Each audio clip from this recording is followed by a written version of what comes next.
Our cover has a plain white Our cover has a plain white black. Our cover has a plain white background.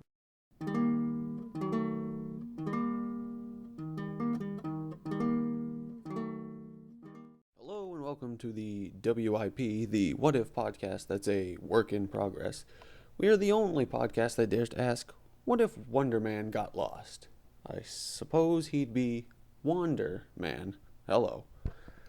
I am your host, as always, the irrepressible, the Slim James. You know, last week I happened to stumble upon the fact that apparently legendary comic artist Klaus Janson was appearing at Casablanca Comics. Now, I mean that as no slight to him, it's just, outside of your, A-list comic creators, I tend to become, a little oblivious to who's done what in the comic world. Casablanca Comics is pretty much 1/2 to 1/3 of the comic book scene in Maine, with our limited number of actual comic book stores, and the fact that they have two locations. The Portland store, not Wyndham, which is where this signing was, is small but still packs in treasures such as hordes of graphic novels, new and old, independent publications by local creators, or some swag in the form of statues, posters, and glassware. Their back issue selection is usually of the nicer variety, which can be a double-edged sword. Sure, you can find something that's probably more worth owning, especially things from the 70s that are a little bit rarer, but you miss out on those quarter bin finds or some of the ridiculous schlock you find hiding in the 25-cent to $1 range. For instance, I'm working on a Age of Apocalypse collection of all the single issues, and you can usually find those in a buck or under bin.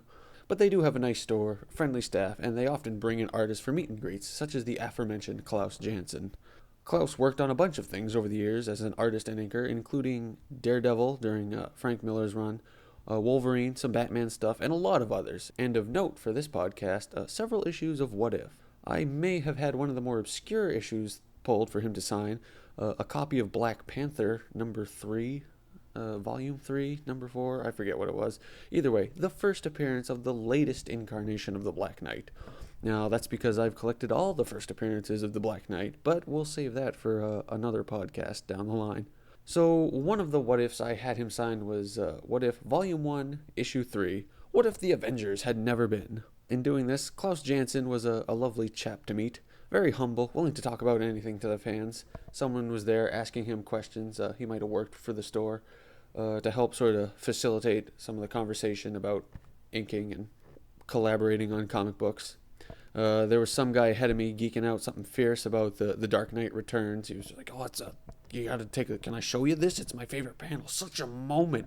Put it back in your pants, buddy. You're an adult." That said, in order to make idle chit-chat, I told him that I collected all of the Marvel What Ifs. And he said, "Oh, really?" But you could tell he meant, "Really?" Like he was a little incredulous that I'd collect such schlock. But here we are. I'm podcasting about it. So when I put Volume 1, Issue 3 on the table, he said to me, "Someone was asking me about this. I don't get it." To which I replied, "If you think about any of this too hard, ... And he replied, "That is true." So when we're talking about these wacky back issues, just remember, don't think about this too hard, or else it all comes apart. So what didn't Klaus get? Let us examine What If Volume 1, Number 3, What If the Avengers Had Never Been? First off, I swear I'm not making this up. I'm not seeing things that aren't there. But continuing a trend I've noticed, our cover has a plain white background with lots of red and blue popping off the page. Though we do get some yellow thanks to Iron Man and some green and purple thanks to Submariner and the Hulk. So there's a little more variety of color on this one, but still just a plain white background hanging out there. Since I mentioned the inker, Klaus Janson, who signed this issue for me, I figured I'd also mention that the writer of this issue was Jim Shooter, and the penciler was Gil Kane. Right off the bat, I'll tell you, I do like the pencils in this book, because it's got some good art. So, per the norm, the Watcher opens introducing himself and the Avengers. Iron Man, Thor, Hulk, Giant Man, who's there in his ridiculous Giant Man garb, with his pointy blue gloves and his superfluous antennae, and the Wasp. And they banded together to thwart the mischievous Loki. So our story begins with the events in Avengers number 2. The Hulk, who was in one of his semi-coherent stages, not quite he quits the Avengers because he's the strongest there is, that pig-headed oaf. After explaining that in Avengers 2 they went off to find the Hulk, we see in this reality Hulk leaving caused the team to splinter. Thor gets cheeky with them, saying things like, "Unhand me, mortal," and "Mayhap the son of Odin was not meant to battle alongside mortal allies." Very fanciful. And Giant Man goes the other way. Being around Thor and the Hulk made him realize, and I quote, "Being 12 feet tall isn't all that great of a power." You said it, Hank. He retires from herodom, taking the willless Wasp with him, because at this point she doesn't have her own brain. So Iron Man tries to find the Hulk, so he meets up with Rick Jones, who's busting out the ham radio. So hey, it's the 70s. That's a thing. And Iron Man finds the Hulk and promptly gets beat down. So after that brouhaha, Hulk meets up with Namor, and Namor challenges Iron Man and the non-existent Avengers to a fight to the death at the Rock of Gibraltar. And facing a 2-on-1 beatdown, Tony Stark does the only thing he can: drink. No, actually, he does his other hobby. Besides alcoholism, he builds more Iron Man suits, which I'd just like to point out is like a multi-billion-dollar-a-day habit. You divert all these resources from your company, all these malleable metals and all the software and hardware that goes into designing it, and you end up with just building billion-dollar pieces of military-grade equipment for fun. But I digress. Iron Man calls Rick Jones, Henry Pym, and Janet Van Dyne to be his new Iron Avengers, because those are the only 3 people he knows. Walking in, Henry Pym refers to the fact that they aren't heroes anymore, they've retired, and he calls Janet an airhead heiress right to her face. Janet, to her defense, the next thing she says is that the Wasp suit Iron Man furnishes her will clash with her eyeshadow. Sexism. Rick Jones tries to fly in his suit by flapping his arms. Idiot. Have you seen Iron Man do anything? He doesn't flap his arms. Nobody in the existence of humanity has flapped their arms. He's not a flying squirrel. There's nothing on his arms to indicate that he would fly. Rick Jones is just being an idiot. And Iron Man gets gruff with all of them because they all suck at being Iron Man. And I don't really blame him at this point. Goons. But they all leave. So Iron Man, with no other option, overcharges his suit. And unlike a cell phone, it doesn't power off. It double charges and gives him superpowers, and he flies off. And he meets up with the Hulk, manages to electrocute him in a tidal pool, which produces a nice, cool splash page, which you don't really see a lot in the older comics, but it's a full-page splash right in the middle, and it's very cool. But Iron Man does look a little menacing in it, but it's still, not bad. Like I said, I like the pencils in this book. Iron Man finally knocks out the Hulk, but bam, second encore, it's Namor, the Submariner. And Namor, as he's off to do, takes the battle underwater. Iron Man didn't even have his cool gold Hydro armor on. That's a shout out to my Marvel Action Hour derived Iron Man action figures. Thank you, with the gold, and he had the bubble helmet. It was pretty cool. Of the superfluous Iron Man armors, that one has actually showed up in the show, and I think the comic books too, so mad props to my Hydro Armor Iron Man. Iron Man gets knocked out of the water with an underwater uppercut by Namor, and knocked out completely. But no fear, the Iron Avengers strike right in the nick of time. Wasp stings Namor with some poison darts or tiny things. It's just weird that Iron Man would build a tiny suit of armor for the Wasp. You'd think that he would just try to accentuate her strengths and have her be full-sized. Giant Iron Man, Iron Giant? How about Giant Man? I like that better. He smushes Hulk with a rock. Smush. Meanwhile, Namor is recovering in the water.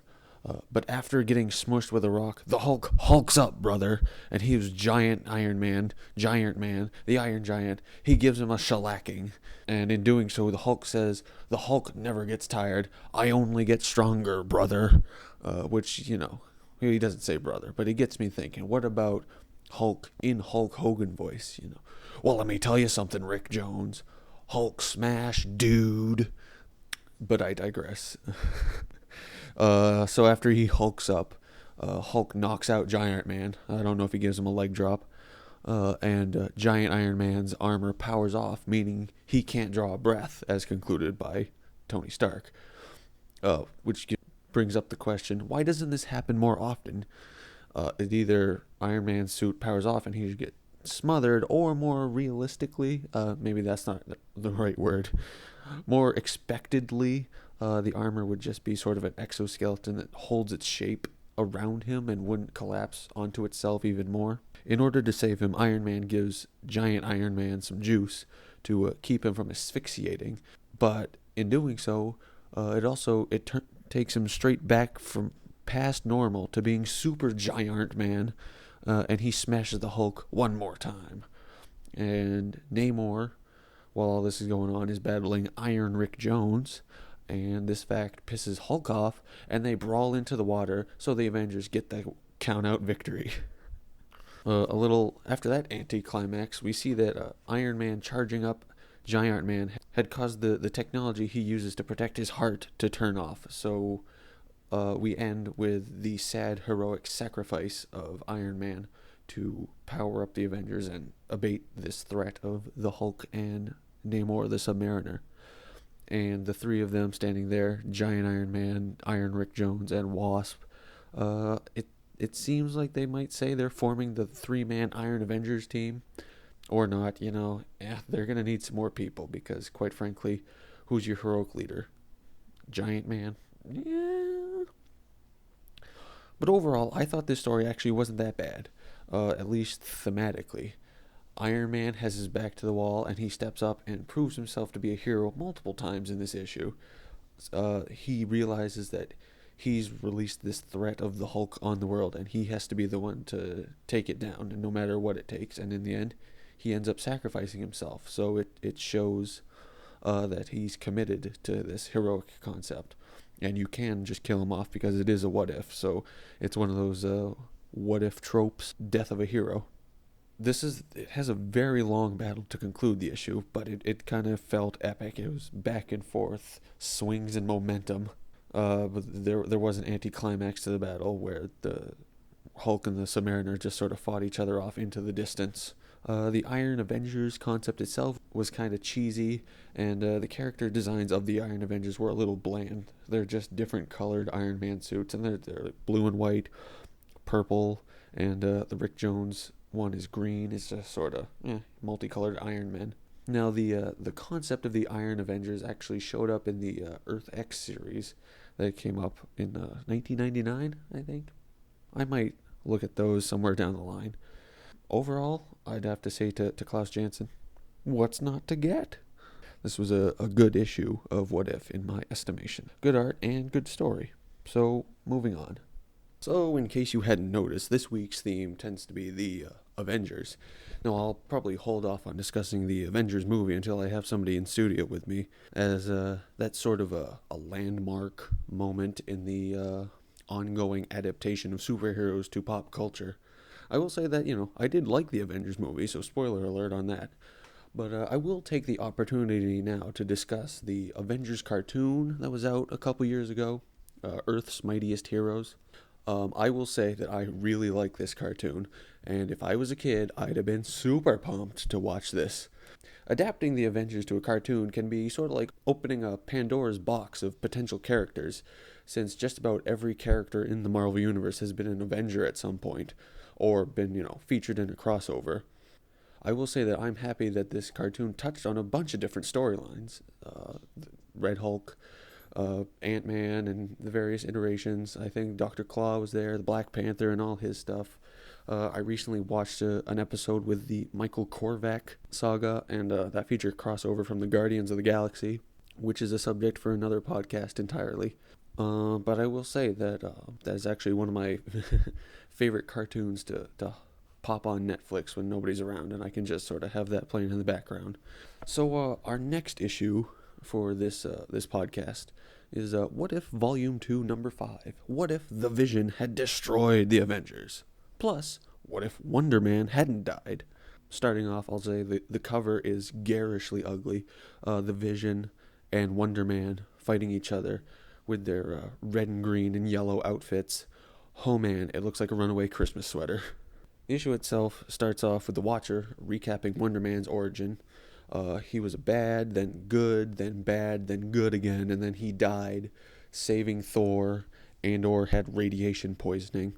after which his brain patterns, whatever that means, were the basis for Vision as created by Ultron, who was created by Hank Pym. So I guess that makes Hank Pym Vision's grandfather and or Wonder Man's great uncle. I don't know. So eventually, Wundermensch, as I like to call him, the German Wonder Man. He's not quite Superman, but he's not Uber, but he is wonderful. He gets better and becomes like the black and red mulleted Wonder Man that you see in the late 80s, early 90s, hanging around the West Coast Avengers. But part 1 of this What If asks, what if he hadn't died in the first place? So in this reality, Wonder Man stays good. He doesn't turn again, so he's able to get cured of the radiation poisoning that's afflicting him. And he stays with the Avengers. And eventually they have some roster turnover, as the Avengers are prone to do. Scarlet Witch and Quicksilver join, who, as I always note, they are the hottest superhero properties on the planet. And I have a feeling they're going to be disappointing on both fronts. But that's just my skepticism. We already know that the Days of Futures Past Quicksilver will look like crap, and it'll just be way overdone. He'll probably be like a Japanese gangster or something, or the punk kids who have glow sticks. I'm sure he's just gonna be whipping out glow sticks. Scarlet Witch and Quicksilver join the Avengers, and Quicksilver gets jealous because Wonder Man's moving in on his girl, i.e. his sister. They love each other. Just do it already. Admit it. Wonder Man offers to join them for dinner and I quote, make it a threesome. So they're not making any bones about it. It's gross. Oh, after all this, Wonder Man, in the upset, ends up leading the Avengers after Captain America takes a leave of absence. Yeah, you can tell this is an alternate reality because no way is Wonder Man ever leading anything. Wonder Man's new power miffs Quicksilver, so he allies with his father. I think he knows it's his father. They got the hair going, the pointy white hair. So you can tell it's genetic. But he allies with Magneto and attacks the Avengers, dressed as the Grim Reaper. Oh, man. And then in a climatic battle, Quicksilver ends up sacrificing himself. Well, I say climatic. It's the climax of Part 1. In this climatic Part 1 battle, Quicksilver ends up sacrificing himself to save the Scarlet Witch, because he loves her. Get a room. And in the end, Wundermensch ends up marrying the Scarlet Witch. So there's our big happy ending for Part 1. But oh man, Part 2 is our titular What If. What if Vision had destroyed the Avengers? So in this same reality, since Wonder Man didn't die, it's not Wonder Man's brainwaves that Ultron puts into the Vision. It's his own. He's Ultimate Ultron, as he proclaims himself. So Viztron, maybe ColecoVision, I don't know. Ultron Vision, he lulls Titantron, Visiontron lulls the Avengers into a false sense of security, and then bam, he strikes, wrecking the entire team in a matter of panels, including hilariously swatting the Wasp out of midair, like the bug she is. And, Hank Pym's like, Jan! He's just, whap! He should have just sprayed her with, Raid or something. But wait, Iron Man, Captain America, and Thor, the A-team of the Avengers, and if they're the A-team, I guess that makes Thor Mr. T. He pities thine fools, obviously. They attack, and Wonder Man joins the fracas, as does a recovered Scarlet Witch. Ultron, he likes smacking some women, so he smacks down Scarlet Witch, and Wundermensch is uber pissed. He's, rah, rah, rah, but then we also get the heroic return of Ant-Man? I ask the question, what are you going to do, Ant-Man? Be small at him? Ah, tiny. Wonder Man is going crazy. Says he's going to rip Vision's heart out with his bare hands. But oh man, turnabout is fair play. And the Vision phases into Wonder Man's chest and might grab his heart. He does that thing where Vision phases into people and knocks them loopy. So then, meanwhile, Ant-Man and a swarm of conveniently flying ants attack Vision, and Pym slips in Vision's mouth, gross, goes up to the Vision's brain while he's not phased, and pulls his, quote, main synapse, which fries Vision Ultron's brain. Comic book logic. There's the one wire. Pull it. But after the Vision, Ultron Vision, Ultimate Ultron, whatever you want to call him, after he is defeated, we find that Wonder Man has died from Vision's phasing attack. And then we end up with another sort of one of the what if selection of endings. It turns out that the story turns out the same way anyway. And we end as Wonder Man's brain patterns are transplanted into the Vision's body, and the cosmic balance is restored once again. That's our comic book in a nutshell. And overall, I'd say I have it written down. It's a tale of two halves. So part one's a little wordy because it has to lay out all the background, not only explaining Vision's origin, but also Wonder Man's origin. It's a sort of a twofer, and sort of the climax of it. It's a little. It fizzles out, but that's because it's only part one. Part two is a lot of action strung right together. It's like there's several pages with like only 4 panels, big panels with a lot of action, and Vision Ultron's just smacking people left and right. Taken as a whole, the story itself isn't too bad. It feels a little disjointed, being separated into 2 chunks like this. And Wonder Man's red and green attire, combined with the Vision's red and green and yellow attire, just makes the whole thing a little visually jarring. Like, if Wonder Man did stick around to lead the Avengers, he probably would have gotten a costume redesign, maybe the black and red that we see later, because, oh man, red and green Wonder Man is just ugly and not befitting someone named Wonder Man. Now, thinking about this, we got Ant-Man, and we got Vision, and we got Ultron. This could be, some fodder for, like, Avengers 3 once we introduce Ant-Man with his Paul Rudd movie, and Vision and Ultron in Age of Ultron. I'm not calling it, but maybe look out for some of these events phasing into the chest. Maybe introduce a character as Wonder Man somewhere along the ways. I'm just saying they could drop on something like this as sort of deep source material to make sure everybody doesn't see it coming from a mile away. But that's just my theory. And one last quick note, there are no ads in the body of this comic. There's some, the inside cover and the back cover, but no ads in the middle. Nothing, not even for a subscription to Marvel Comics. So I will say this, how times have changed.